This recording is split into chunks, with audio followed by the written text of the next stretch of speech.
Well, it's very, very good to be here this evening and to be able to meet with you. And I'm very pleased that so many of you have come despite it being the hurricane season. So thank you very much. What I want to talk to you about is life in Iraq. I work in 4 areas. Number 1, I run a church. Number 2, I run a clinic. Number 3, I do reconciliation work between the various sectarian groups. And number 4, I give advice on security. Now, I don't give advice on personal security detail, security guards. I know nothing about that. When I mean I give advice on security, basically I tell people where areas are going to be blown up next. Because the kind of people I deal with do the blowing up. So it helps if you know them. You can only make peace with bad people. Good people don't cause war. So a lot of my time is spent with bad people. Just as way as introduction, some of you heard my cardiologist friend and I talking earlier, but I can remember when I was a little boy at school, I was 10, and the teacher asked all the children in the class, "What do you want to do when you grow up?" So I said, "I want to be an anesthesiologist and a priest." And she said, "You can't. You can only do one, not 2. So I did 2. And as I look back now on my life, I can see how I really believe that God was involved in every aspect of my life. Because if I hadn't done what I had done, I wouldn't be able to do what I do now. I think I have got probably the best job in the world. I like it. I've been shot at, I've been kidnapped, I've been thrown into a room with chopped off fingers and toes. I've had all these things. But one thing is for sure, it's not boring.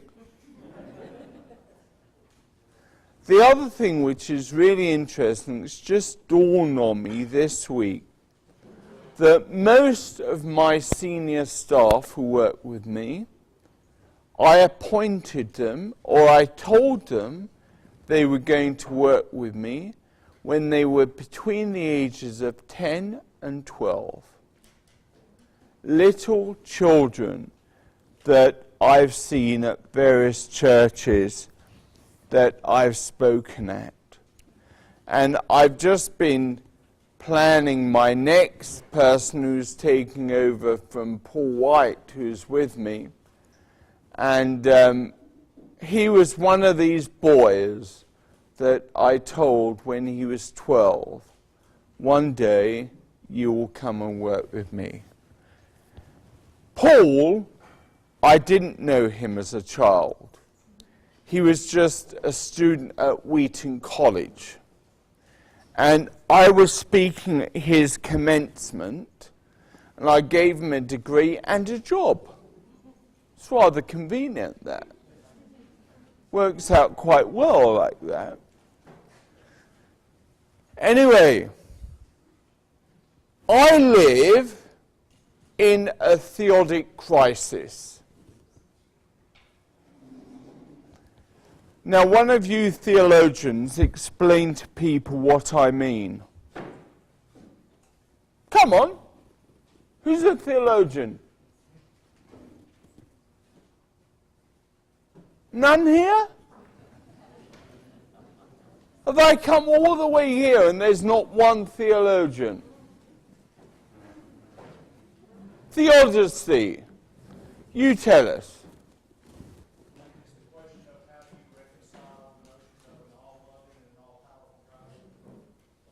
When things go wrong. There we are, confronted with death and destruction, and God is supposedly all-loving and all-powerful.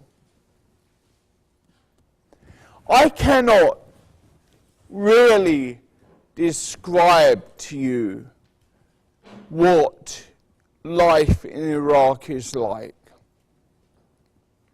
We are surrounded by bombs and violence all the time. It's just unbelievable, really. You would never dream that this was real life, but it is.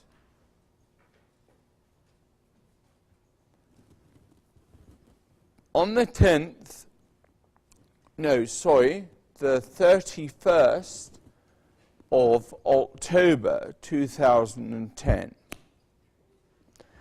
the church next door to us is the Syrian Catholic Church.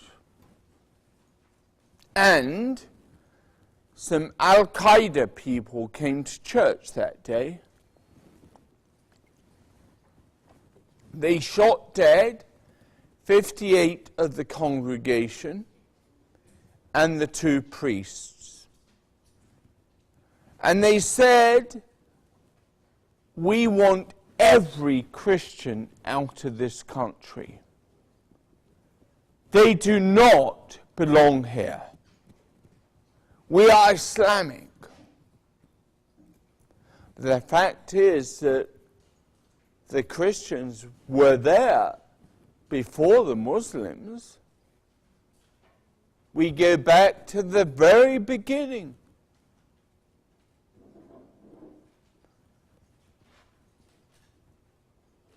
The Jews were first brought to Babylon in exile from Israel. King Cyrus of Persia let the Jews go back, but not all of them went. The most significant players, such as Daniel, did not go.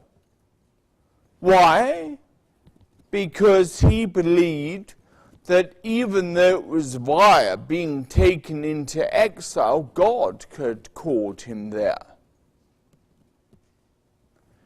And then 700 years later, after most of the Jews had gone back to Israel, God sent a really miserable evangelist to Iraq via submarine called Jonah. And Jonah did a good job. He hated doing it. He may have complained before he went there. What he said when he got there was even worse. Jonah chapter 4, I know that you're loving and compassionate and righteous God. That's why I didn't want to come. I'd rather be dead. But all the people of Nineveh became followers of the God of Abraham, Isaac, and Jacob. In other words, they all became Jews. Now, God specializes in sending miserable people to Iraq. There was Jonah, there was Doubting Thomas, and there was me. So doubting Thomas turns up 700 years later to Nineveh, and he's surprised to find all these Jews there. So he says to them, "Did you know your Messiah had come?" And they said, "No, nobody's told us." So he told them, they all believed, and he went on his way to India. Since that day, Nineveh has been the Christian center of the Middle East. Nineveh, to this day, is Christian. Did you know that? No, you didn't know that, because nobody's ever told you. Because I didn't know until I went there. Every one of my congregations, 6,500 people, well, everyone apart from all the Muslim members, everyone comes from Nineveh. That's where their family home is. That's where they go back to. And that's where they say their origin is. We used to have 1.5 million Christians in Iraq. Now we only have 200,000 left. Do you know where most of them are? Chicago. The biggest place of Iraqi Christians in the world is Chicago. Second, Detroit. Third, Sweden. Fourth, Kurdistan in the north, very near to Nineveh. And so we have these wonderful people. And it's quite interesting that I ended up in Iraq because I was heading up the International Center for Reconciliation at Coventry Cathedral. And I started going to Iraq quite early on. And then I had done 7 years of this job. And I was asked if I'd go and do a bishop's job somewhere, even though I was too young. And the Church of England doctor saw me, and he said, "You can't do this, you're too ill." I said, "Am I?" I was diagnosed with MS early on. So I went to Baghdad and stayed there. No problem with church doctors in Baghdad. We don't have any.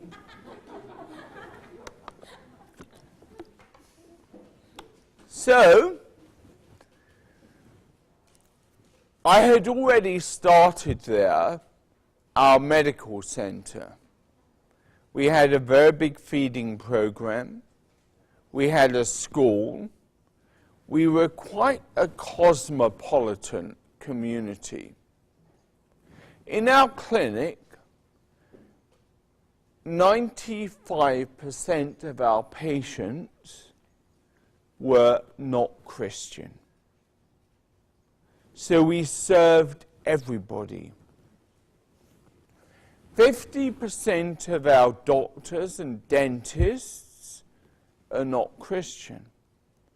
We have an Abrahamic dentist, because we have one Jewish dentist, one Shia dentist, one Sunni dentist, and one Christian dentist. So we've got everything. And there are only 6 Jews left in Iraq today. But one just happens to be a dentist. So it's rather good going.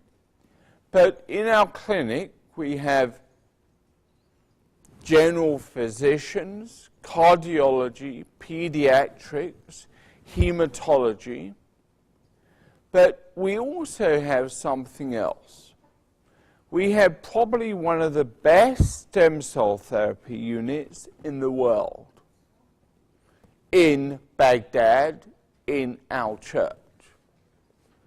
This all began when the professor of hematology came to me one day. I knew him well. I'd taken him and his staff to England to train to do bone marrow transplantation for leukemia.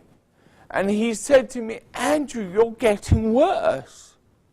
You can't speak properly anymore. You can't walk very well. I want to make you better.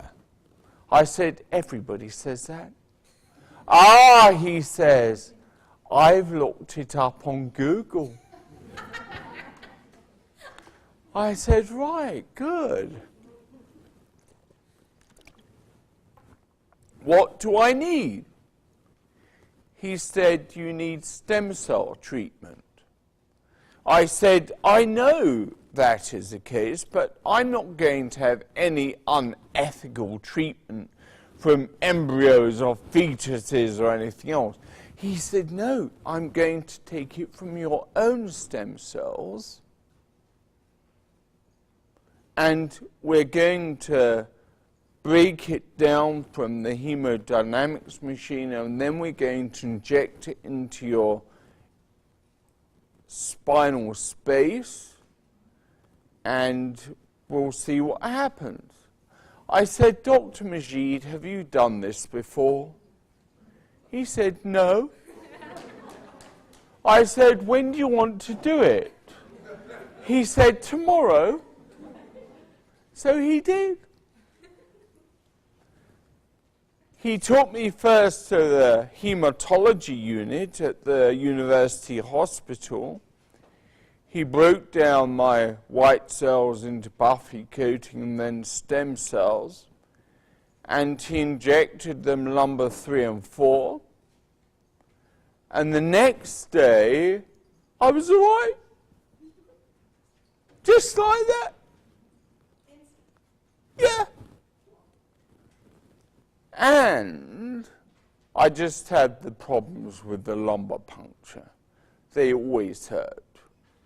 But once that was okay, I was right. My balance has always been bad. That hadn't improved. But my health, as regards how I felt, totally and utterly transformed.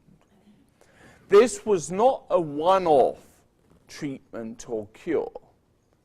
I have to have the treatment every 3 months.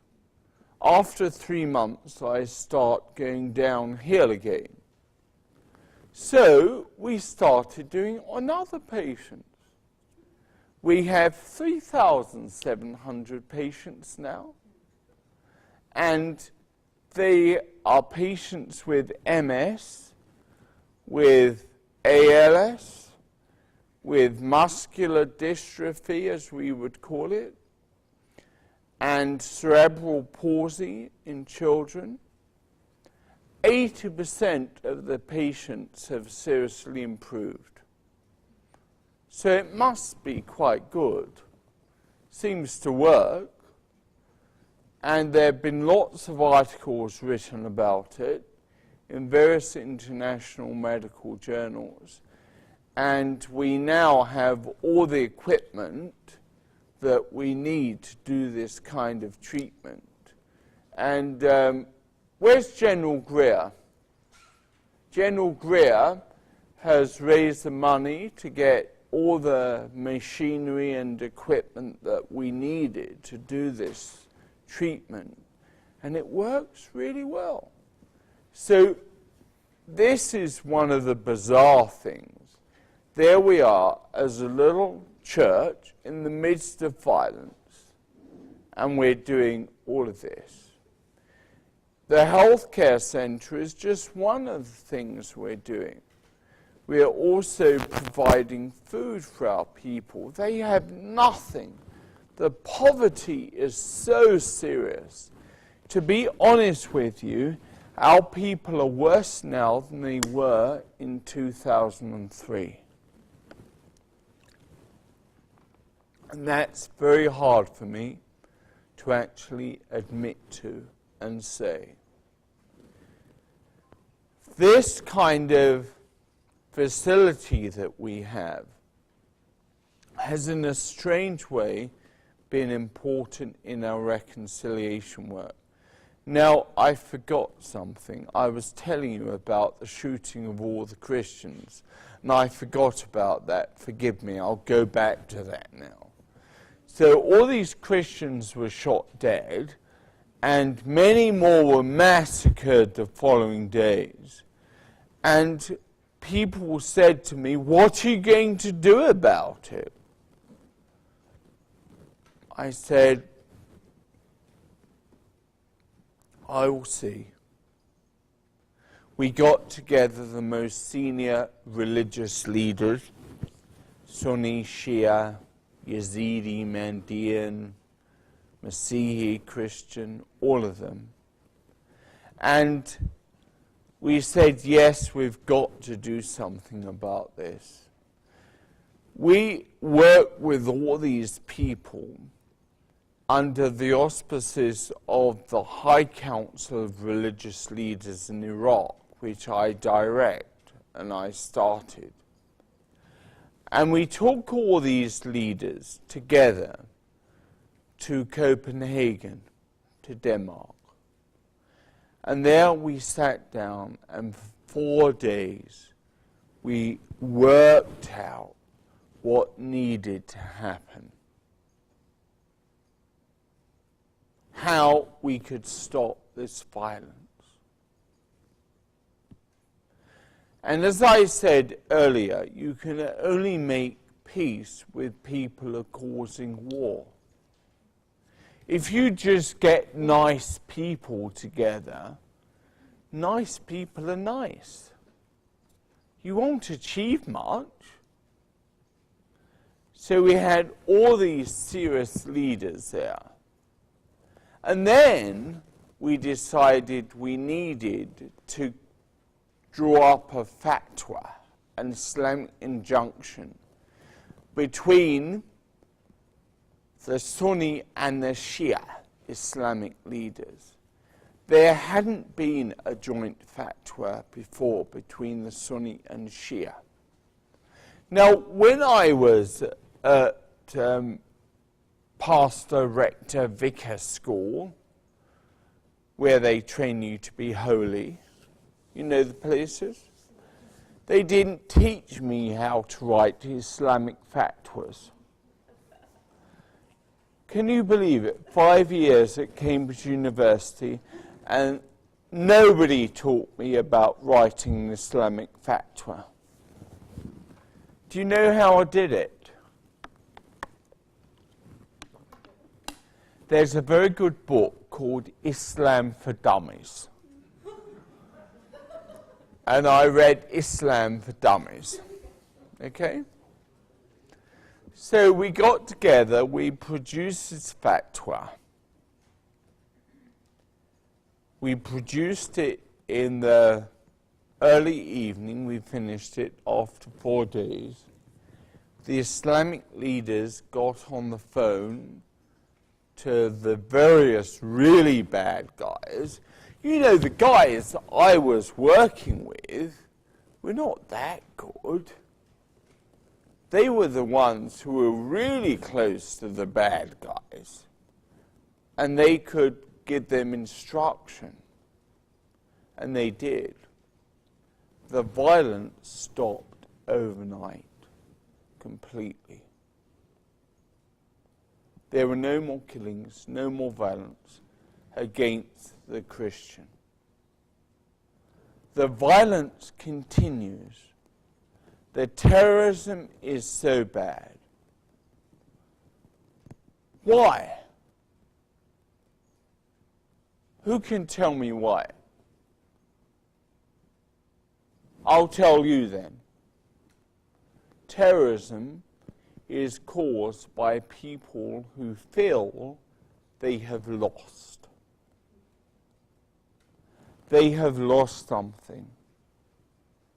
If you look at our violence today, most of the terrorism is carried out at the hands of the Sunni Muslims.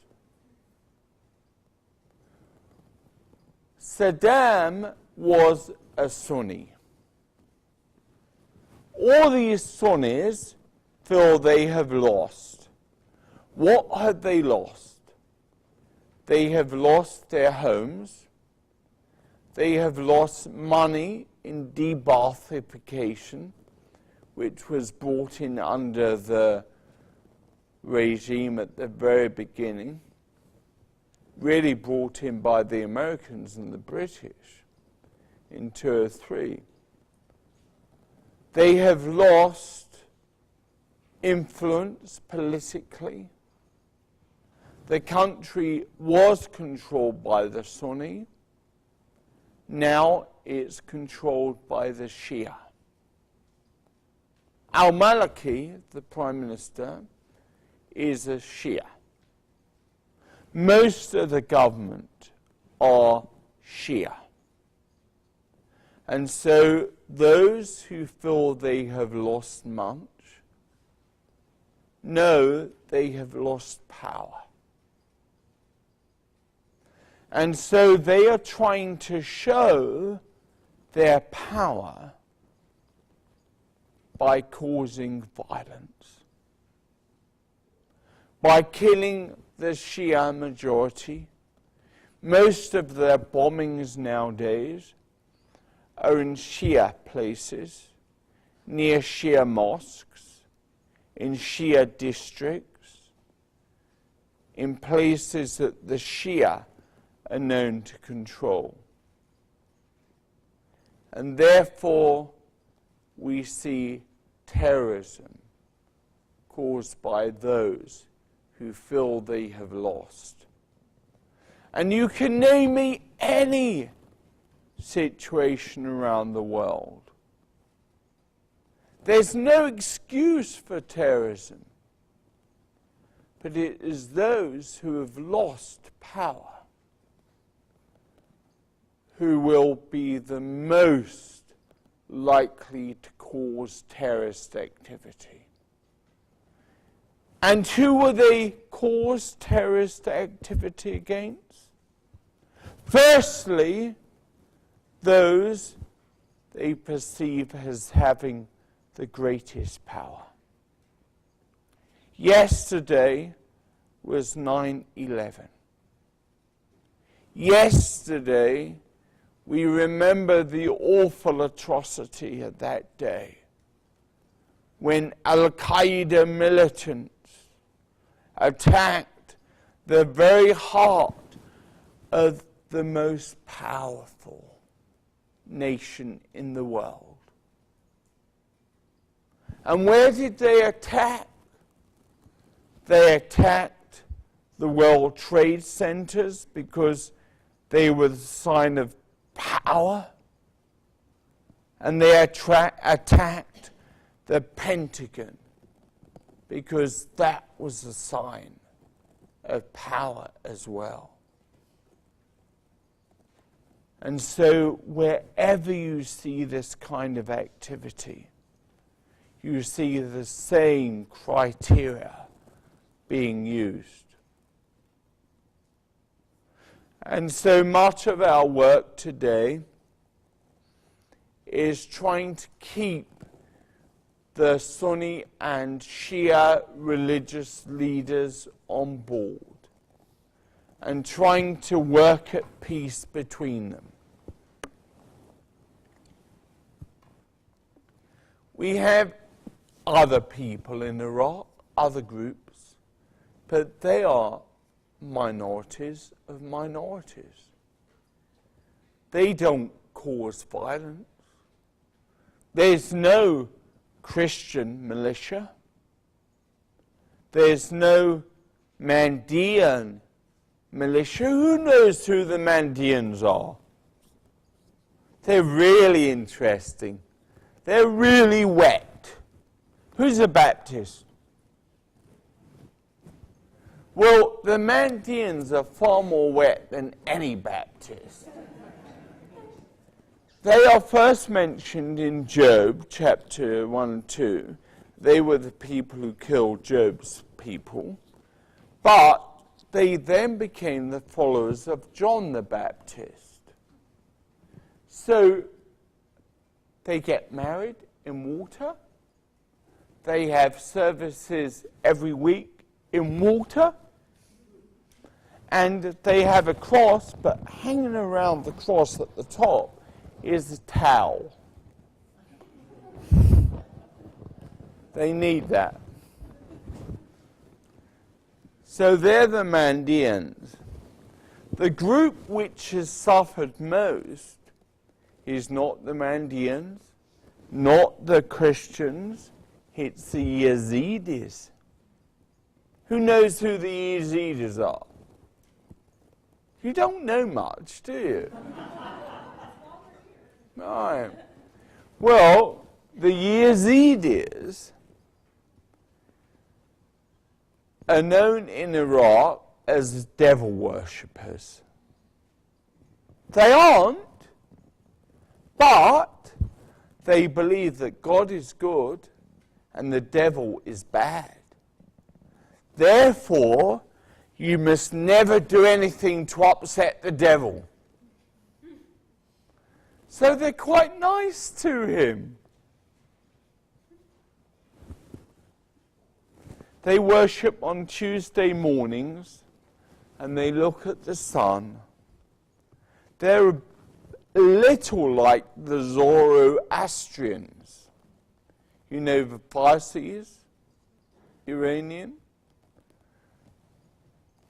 They have suffered the worst. The Muslims are really against the Yazidi. One day alone, over 560 Yazidis were killed in one day. They went to their villages and they slaughtered them. We have a very, very small Jewish community, as you know, 9 people, 6 people. One of them was killed. Several of them fled to Israel, and 6 is what we have left. We have a few Baha'is, just about 50 or 60. So the Christians are actually the biggest minority group. Even now, with most of the 1.5 million gone, we still have 200,000. And we are still seeing people leave. It's very difficult. Anybody who can leave has left. And the Christians, traditionally speaking, they were quite an intelligent people. And so many of the Christians were involved working with the Coalition Provision Authority in 2003 when you took over. And that's why a lot of them have been allowed into America. And I must say that America has been very good to those who worked with them and served them. But we just wish they weren't all stuck in Chicago. We wish they were back in Iraq with us. And so it's terrible what has happened. And yet I can honestly say that our church is the happiest church I've ever had in my life. People from groups like Voice of the Martyrs come regularly. And they say to us, how is it that you're so happy when everything is so awful? I've got 3 adopted Iraqi children, and one of them always answers, when you've lost everything, Jesus is all you've got left. That's why we're happy. When you've lost everything, Jesus is still there. Now, I could go on talking forever, but I think you should ask me questions. Don't you? Yeah? Come on then. What would you like to ask me? How did I get 3 adopted children? Well, there are so many children in the church, and they are all very close to me, and I love them all. But one of them, Dawood, he's the eldest of my adopted children. I found him in the back of a US Army tank in 2003. And he'd run away from home, and he rather liked being with the soldiers. And he'd learnt to speak American in 3 weeks. And he was very bright. And so, Dawood, I said, come with me. Do you know what he said to me? First of all, I've got to clean your shoes, and you've got to pay me.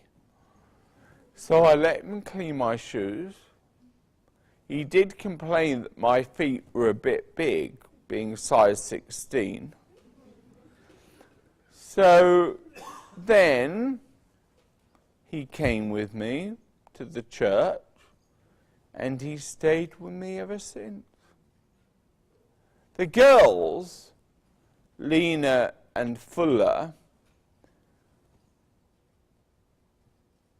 they were just the closest to me. And it's a bit complex, but basically I took them. And they're great. One of my daughters, my oldest daughter, Lena, is my PA in Iraq. It's very hard for a man having daughters, because eventually, you know what happens? Eventually, you've got to let them go. Really, really hard. And I said to Lena, darling, I'm just giving you 3 rules for finding a husband. If anybody wants you, because men want her all the time, because she's so beautiful, if anybody wants you, they have to, 1, be a real Christian. 2, they must not live in Iraq, because Iraqi men are terrible. It's cultural, it's not religious. Christians and Muslims beat their wives. Women are treated terribly. So that was 2. And 3, he must speak fluent Aramaic. That's the language of Jesus. So I thought, that's good. I thought that was rather good. Do you speak? Where did you come with this idea that Christian in Iraq beat their wives? Oh, we have it all the time. How long? I've been there for 15 years. Well, that's long enough. Well, I'm a Christian. I lived in Iraq for 55 years. I never came across, maybe there's odds and pieces. I never came across, I'm a Catholic myself. You're a good one. Sorry? You're one of the good ones. It's only a minority, but I have never seen a minority like this. I'm the priest of my people, and my women come to me all the time and say, Abuna, Abuna, it's terrible. What are we going to do? It's... It happened after the invasion of Iraq. Nothing, Christians were living. I lost 8 of my best friends in the Lady of Salvation, the church. Yeah, yeah. My brother, I've got, the tragedies you can never, you're telling stories, which is true. You know what you're saying is very important for everybody to hear. Because the reality is that the tragedy has got so much worse since the war. The invasion has affected everybody. They live in violence. Everybody is at risk. Everybody has lost so much. After the invasion. After the Christians are sandwiched between the Muslims and the invading power, between the Shiites. Yeah, and one of the other things is, Only one who suffered. I know, terribly, because one of the things is that the Christians are seen as being the West. The Christians were there long before Christians were anywhere else in the West. This is where they originated, right from the beginning. But they are seen as the Western infidels. No, not after the invasion. After the invasion. But before that, No, before that the relationship was really close. the country in the Middle East, probably Lebanon as well, and Syria as well, to have to tell the truth, where Christian and Muslim, they're living. They live totally. Exactly. So you But do approve my word. yeah, but after the invasion, they are seen as the people connected with the West. Not really, because most of the people who are working with the U.S. were Muslims and minorities, Statistically speaking, we had like 1 million Iraqi Christians, and there are like 25 million Muslims. So some of them, this is common sense. Some of them will work with the Americans. Some of them did, but it doesn't matter whether they worked with them or not. They are now seen. If we'd gone in and bombed Syria the other day, if we had done that, this would have affected Christians terribly in the whole of the Middle East. Not just Iraq, Syria, Egypt, all over. Lebanon as well. Can I ask you one last thing, sir? Do you think that having missionaries trying to convert Muslims into Christianity in Iraq is a good thing for the Christian or a bad thing? Terrible thing. That's what I want Terrible thing. to suffer. You cannot have any missionary activity at all. Christianity started from our part of the world. Exactly. Muhammad, the first one who went to Iraq, and the Iraqi became Christian. And now we are sending missionaries from Nashville, or from Honolulu, or from whatever it is, to teach. Well, you do know in 2003 there were loads of missionaries coming over to Iraq. Now there are none. They're too scared. Another thing I'm going to ask you, how many churches in Iraq were bombed, by the terrorists, by Al-Qaeda, or non-Al-Qaeda? We don't know who's behind it. Heaven knows, only Jesus knows about it, God Almighty. 58 churches. And how many missionaries were bombed? None. None. Why? Because there aren't any. There are many. There aren't many. I can assure you, there were, they all fled. When it started getting bad, they all went. Or they're in Kurdistan. They're all up in Erbil saying, we are Iraqi mission partners. They're nothing to do with Iraq. They're stuck up there. Anyway, I was telling a story before this little byline that I said my daughter had to find somebody who was not in Iraq, who was a Christian and who spoke Aramaic. And she went to a party. She went to a party, a wedding of one of our people. And there was a young man there who wanted her. He was a Canadian. He was a Christian. And he spoke fluent Aramaic.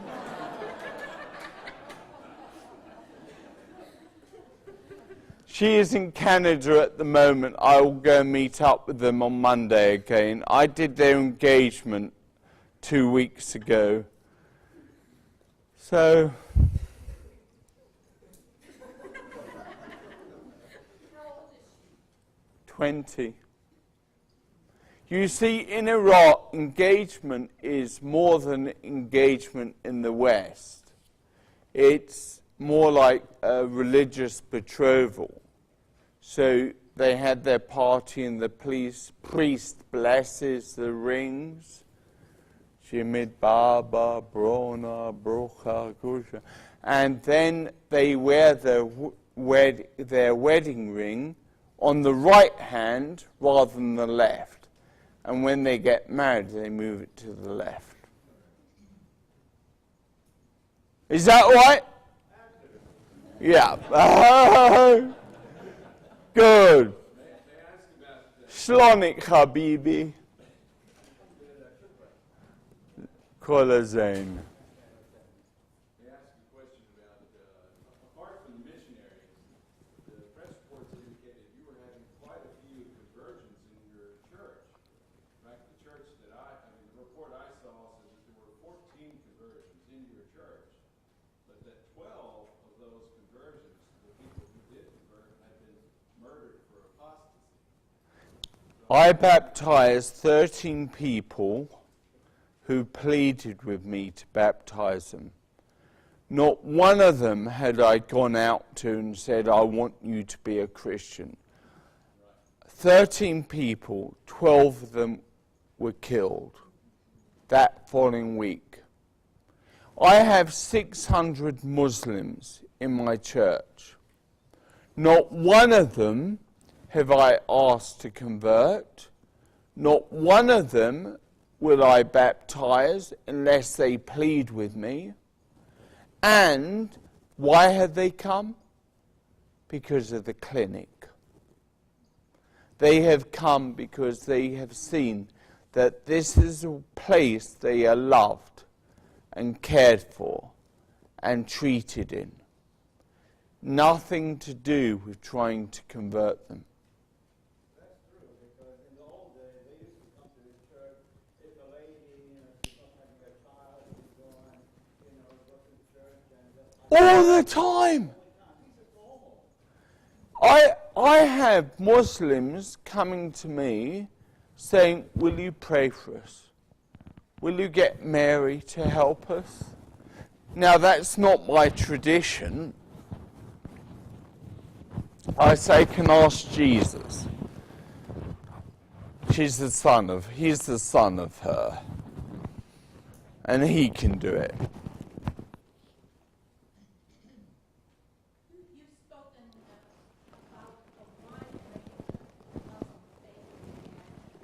I want some of us to follow what you want to believe, and that is that everyday people want the same things from their lives. That is stability and love and a chance to take care of their families. But from far away, it seems like so many of the Muslim faith are willing to engage in violence and are reacting in ways that are physical and harmful.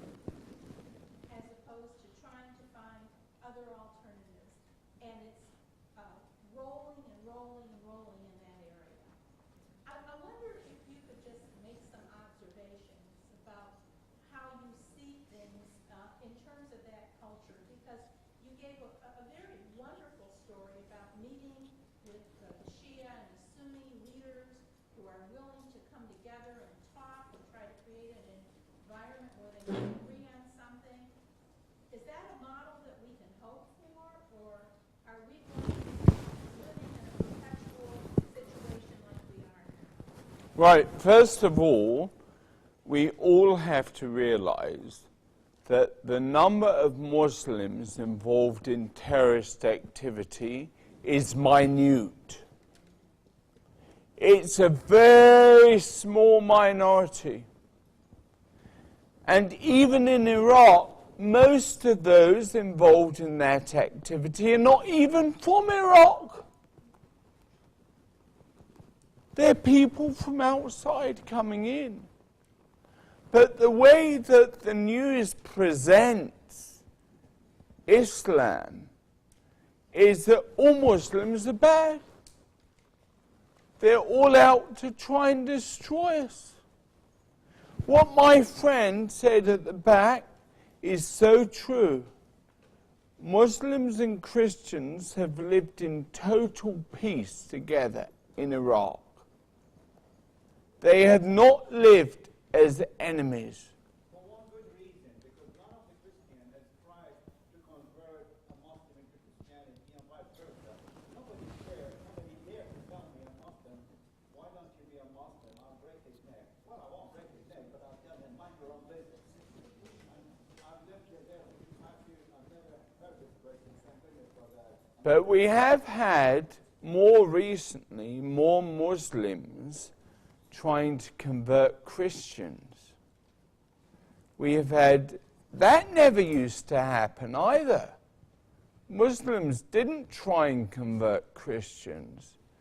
Now they are, some of them, a small number. But, so we have to realize that the majority of the Muslims are not terrorists.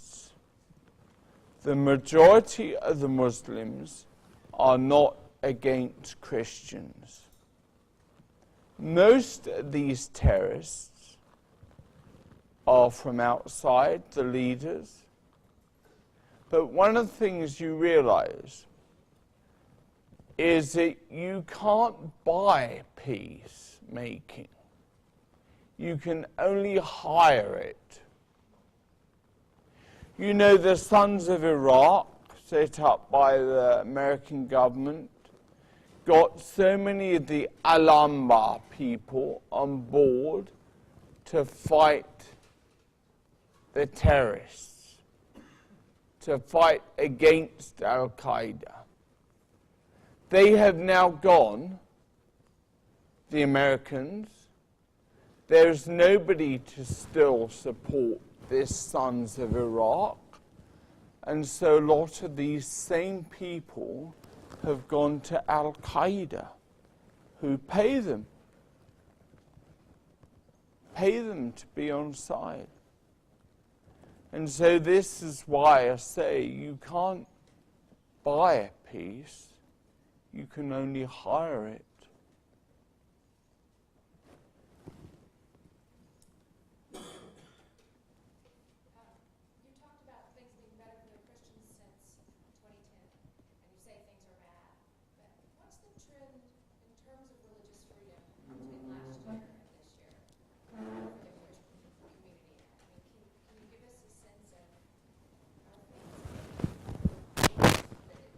Well, the fact is that Christians live in fear.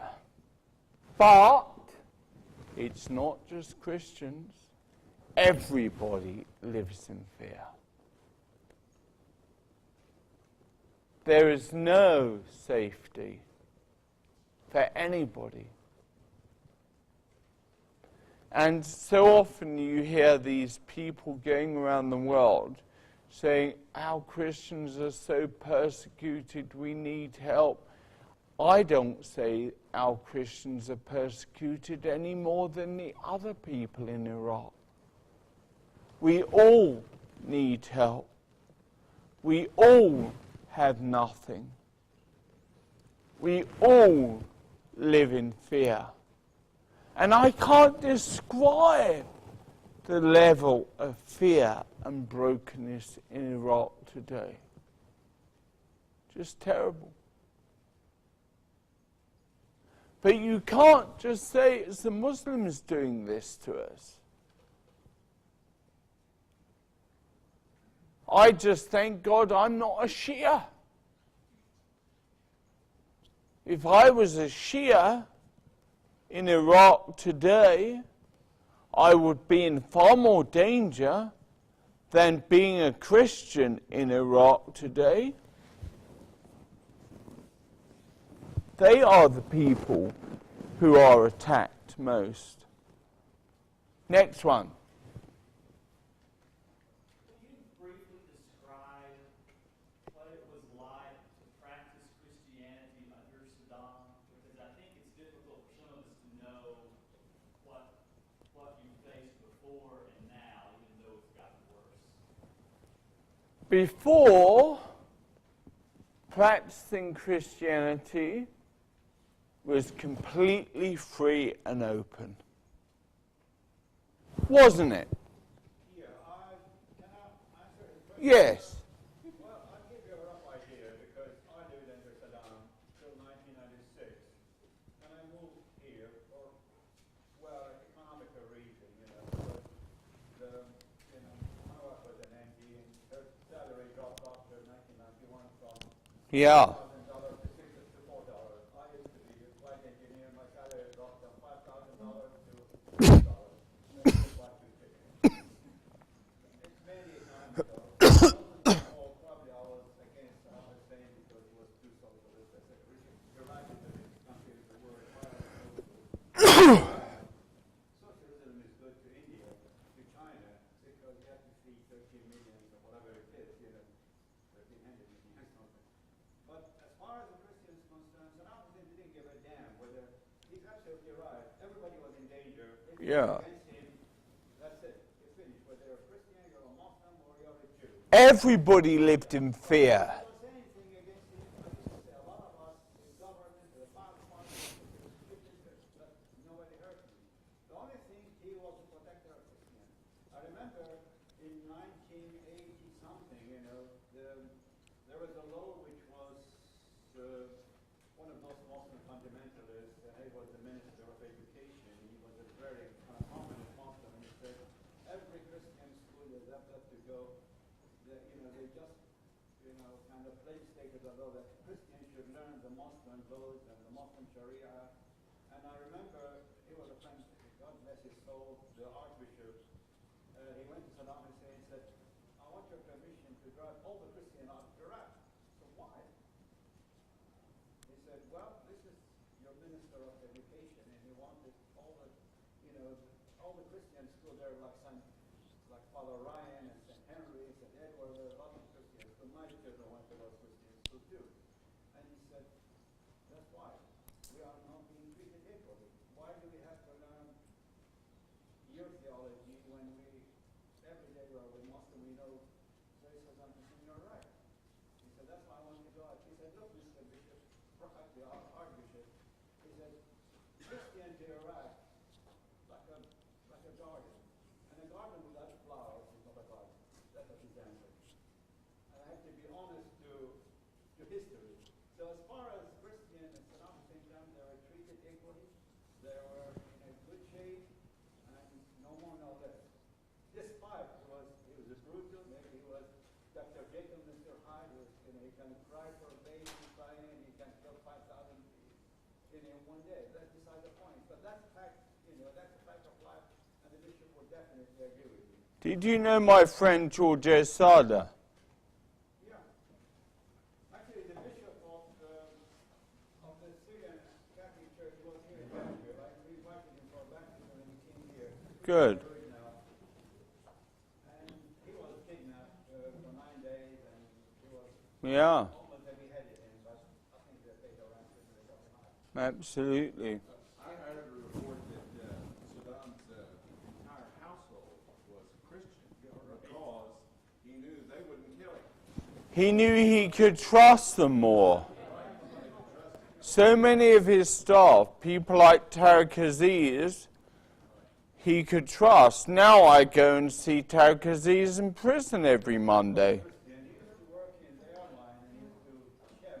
And I saw him once. I said, "What the hell are you doing?" He said, "I'm the cook for when he was the vice president because he knows Christian are not going to harm him because they're not interested in politics. All they're interested is in their own lives." Exactly. Okay, thank you. I have the role as director of being the referee or the time manager. So I would like, can we take one more question? And then I just want to say that you're invited to a brief reception just through these doors. Canon White will be there, and he has his books that he can sign. If you're interested in picking up one of his books, they'll be there. So wine and cheese just through these doors.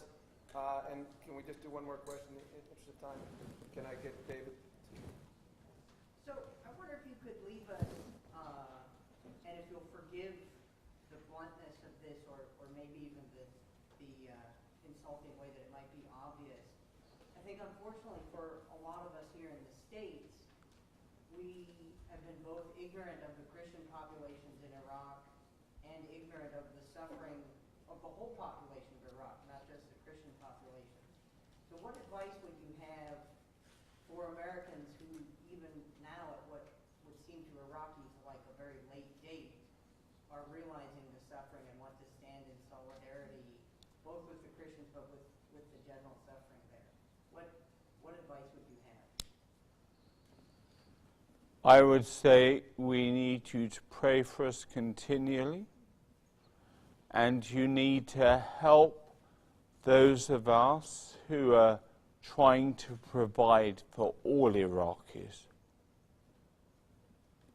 So much of our work with the Islamic community has only been able to happen because we love them and we care for them. And we've got to keep doing that. All right, thank you very much.